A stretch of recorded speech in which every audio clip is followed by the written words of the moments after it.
আমার নাম গৌরী দত্ত। আমার বয়স 70। ব্যথা তো অনেক দিন ধরেই হচ্ছে, নানান ধরনের ব্যথা।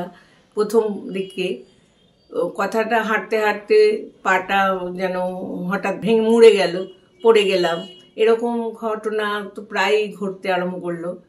আর ব্যথা ছিল, কিন্তু তখন পারতাম কাজকর্ম করতে বা চলাফেরা করতে পারতাম। এইভাবে চলতে লাগলো। তারপরে দেখালাম ডাক্তারকে।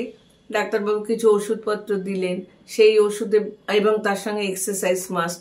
তো এক্সারসাইজ করেও ভালো ছিলাম, বেশ চলছিল। কিন্তু আবার ব্যথা। এবার ব্যথাটা একটু সাইড দিয়ে হতে আরম্ভ করলো। তখন ভাবলাম এবার ডাক্তার দেখানো দরকার। গেলাম, তা বললেন যে ডাক্তার বললেন যে এটা তো হাঁটু থেকে হচ্ছে না, স্পাইন থেকে হচ্ছে, স্পাইনে কিছু সমস্যা হয়েছে, তাহলে সেটা অপারেশনই করতে হবে। তা স্পাইন অপারেশন হলো। তারপরে কিছুদিন ভালো ছিলাম, তারপরে আবার একইভাবে ব্যথা শুরু হলো।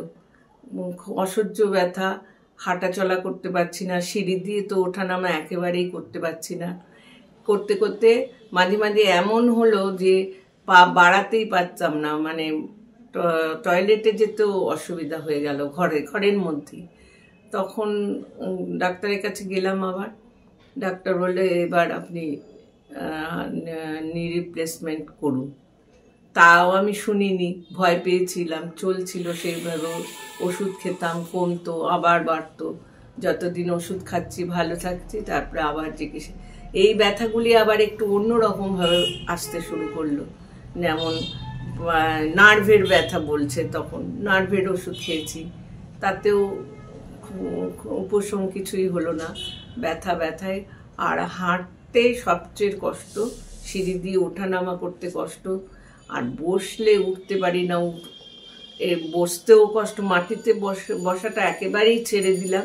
দিয়ে ডাক্তারের কাছে গেলাম, উনিও বললেন যে হ্যাঁ সময় হয়েছে, এবার আপনি অপারেশনে যেতে পারেন। তারপরে আমি খোঁজ করতে আরম্ভ করলাম। এরকম করেও কিন্তু বেশ 1 বছর কেটে গেল। ব্যথা নিয়েই চলাফেরা করতে আরম্ভ করছিলাম, কাজকর্ম করছিলাম, আর ব্যথায়ও কষ্ট পাচ্ছিলাম। তারপরে আমি পেপারে, ম্যাগাজিন থেকে ডক্টর সন্তোষ কুমারের খবর পাই। ডক্টরের চেম্বারে যখন আমি যাই, সকলেরই ব্যবহার ভীষণই ভালো। আমি টিকিট করে ডক্টরের কাছে গেলাম। ডাক্তারবাবু ডিটেলসে শুনলেন এবং আমার এক্সরে প্লেটও দেখলেন। উনি কথা বললেন খুবই ভালোভাবে, যাতে মনে হলেও বেশ ভরসা করা যায়।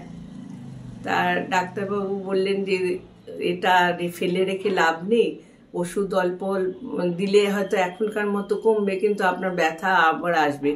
আর এটা যত বয়স হবে হাঁটু ক্রমশ ক্ষয়ই হবে, ওটা তো আর ডেভেলপ করবে না কিছু। তো সায়েন্টিফিক্যালি অনেক যুক্তি দেখালেন কিছু, আমার ভালোই লাগলো। আমিও কথাটা মনে প্রাণে বিশ্বাস করলাম যে বয়সের সাথে সাথে এই হাঁটু ক্ষয় রোগ, এটা তো খুব স্বাভাবিক ব্যাপার, হতেই পারে। এবং আলটিমেটলি আমি হয়তো আরও একবারেই হাঁটতে পারবো না, সেটা আরও ভয়াবহ ব্যাপার। তাই আমি রাজি হয়ে গেলাম।